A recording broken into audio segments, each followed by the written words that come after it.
आपल्याला मी देईलच, पण तूर्त पुंडलिक वरदे हरी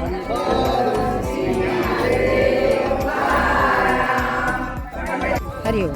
वंदनावली. आज 20 जून आहे आणि आज आम्ही ह्या भगवानगड इथे आलेलो आहे ज्ञानेश्वरी वाचन या ग्रुपतर्फे.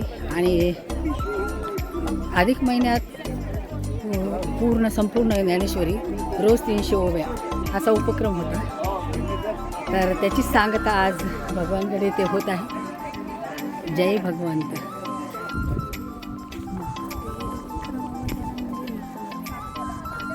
सुंदर संत भगवान बाबा समाधी मंदिर आहे इथे. हा सुंदर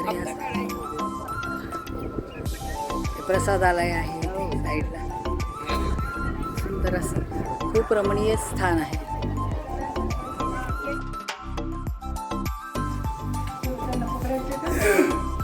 जय भगवान.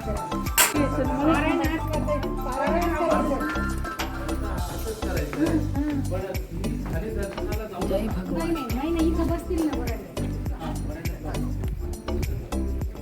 सुंदर ओवरे आहेत. सुंदर समाधी मंदिर आहे.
भगवान बाबाचे शिष्य त्यांची समाधी.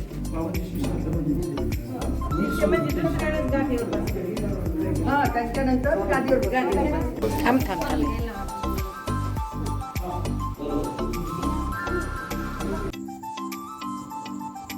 जय भगवान दास महाराज की जय.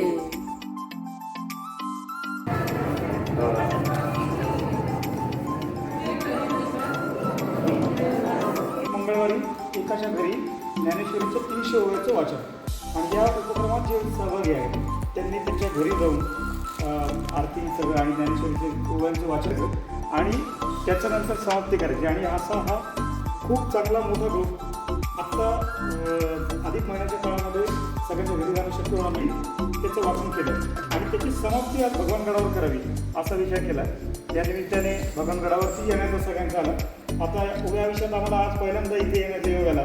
तर तो या सगळ्या याच्यानी आणि ही सर्व ज्येष्ठ मंडळी या निमित्ताने ज्ञानेश्वर माऊलींच्या ज्ञानेश्वरी वाचनाच्या उपक्रमाच्या अंतर्गत सगळ्यांनी एकत्र आहोत. माझी PhD संभाजीनगरलाच आहे. अधिक मासाची सांगता भगवान बाबांच्या सानिध्यात आणि न्यायशास्त्री नामदेव शास्त्री साहेब महाराजांच्या उपस्थितीत होते आहेत आमच्या दृष्टीनं खूप आनंदाचा आणि भाग्याचा क्षण आहे. खरं सांगायचं ना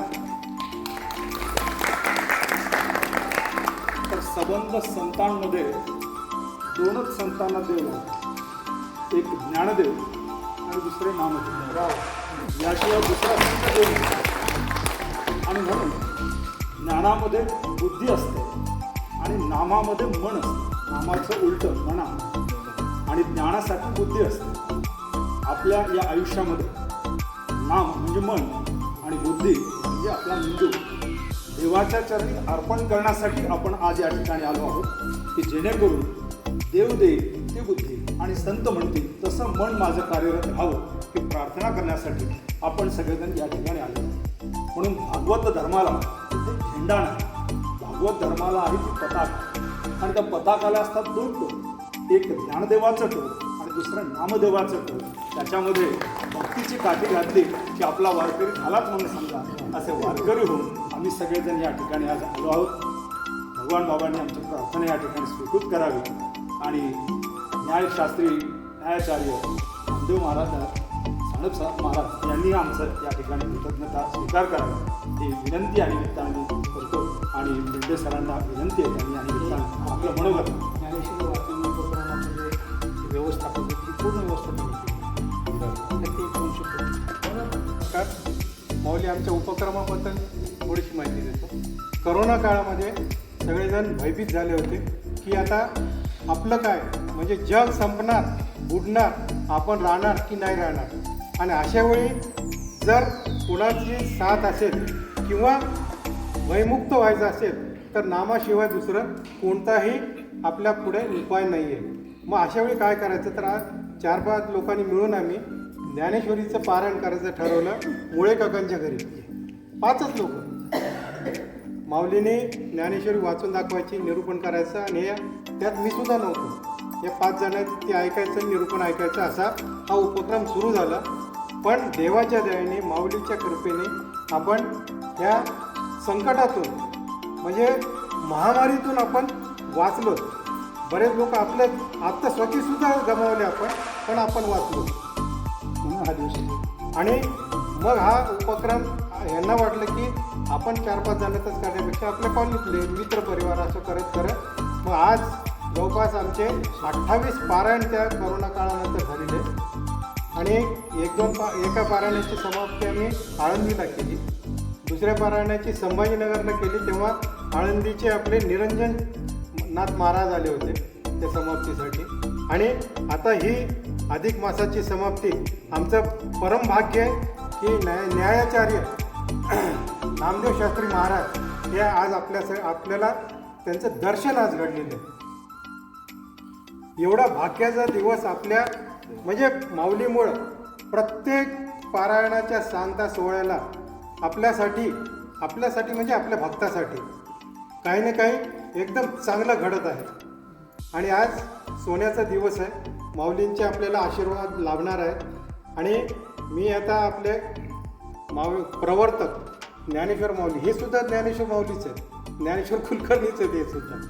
तर ज्ञानेश्वर माऊलींना मी विनंती करतो की त्यांनी 2 शब्द बोलावे आणि आपल्यातर्फे महाराजांना एक प्रेमाची छोटीशी भेट द्यावी. ढोळं सात्विकाचे मुकळं ते उमरले अष्टदळ ते उमरले. अतिशय सात्विक अशी ही मंडळी आणि अतिशय सात्विक भावना आम्ही आपल्याकडे आलेलो आहोत. खरं म्हणजे भगवान बाबाबद्दल भगवान गडाबद्दल फार पूर्वीपासून मला एक आकर्षण होतं. पण काही ना काहीतरी निमित्तानं येणं जमलं नाही. कदाचित माऊलीच्या मनात हे असेल की तू एकटा कशाला जातोस, सगळ्यांनाच घेऊन जा. आणि तो हा योग इथं आलेला आहे. त्यामुळं खूप म्हणजे इतका आनंद झालेला आहे की मी इतका भावूक झालो महाराज, शब्दच सुचत नाही. कारण तुमची भेट होईल हे फक्त आम्ही स्वप्न पाहिलं होतं. आणि जेव्हा माऊली स्वप्न असं साकार करतात ना तो वेगळाच आनंद आहे. आणि तो खरंच आनंद बहुत मुकुळ येते. तर आपण आम्हाला इतका वेळ दिला, खरोखरच आम्ही खूप भाग्यवान होतो. आणि आमची छोटीशी एक भेट आहे, अतिशय प्रेमाची भेट आहे, आपण ती स्वीकारावी अशी आम्ही विनंती करतो. स्वीकार करत आहोत. पण भाग्य सांगायची गोष्ट अशी आहे की ते 16 तारखेपर्यंत लंडनला होते. हां, मिसाळताईंनी त्यांना कॉन्टॅक्ट केला आणि त्यांनी सांगितलं की तुम्ही 16 नंतर या. आणि 16 नंतर आपण आलो आणि आपल्याला दर्शन घडलेले. म्हणजे त्या नामदेव महाराजांनी भागवत पताका जी गुमानपर्यंत नेली होती, त्या नामदेव महाराजांनी 7 समुद्रापर्यंत केली. मला वाटतं त्या काळामध्ये हा सगळा जो योग आणला आहे ते आमच्या मिसाळताई, त्याच्यामुळे मिसाळताईसाठी आहेत आपण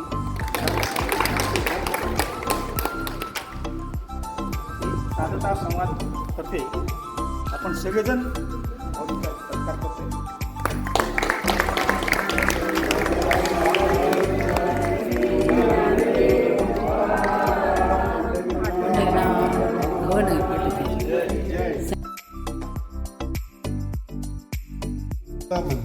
तुमच्या मनातल्या सगळ्या इच्छा पूर्ण हो.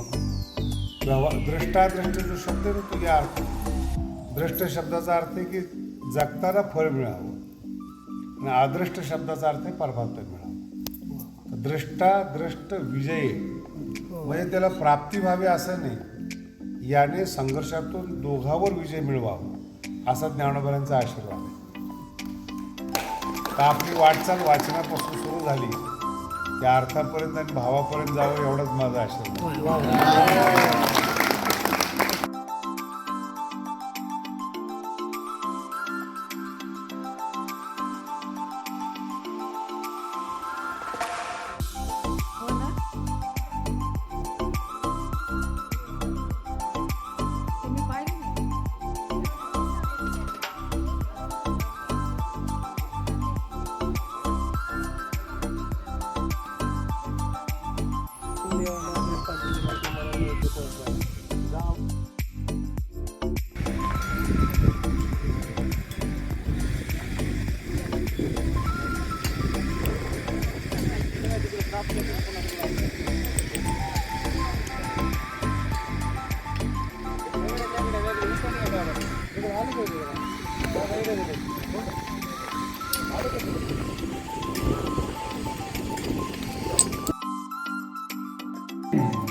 ते भगवानबाबांचे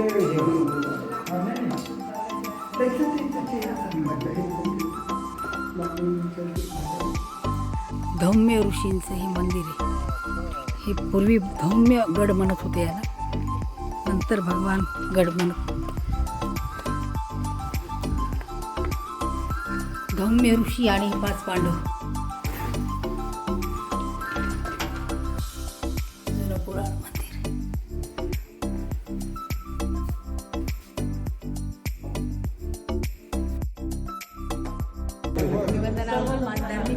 यूट्यूब चॅनल आहे आणि यूट्यूब चॅनलमध्ये माझ्या सगळ्यांनी नामदेव शास्त्रींचं दर्शन घ्यावं. आणि मला पण योग आज आलेला आहे ज्ञानेश्वरी वाचनामुळे आणि ज्ञानेश्वर महाराजांमुळेच आला आहे. तर सर्वांचे खूप खूप धन्यवाद.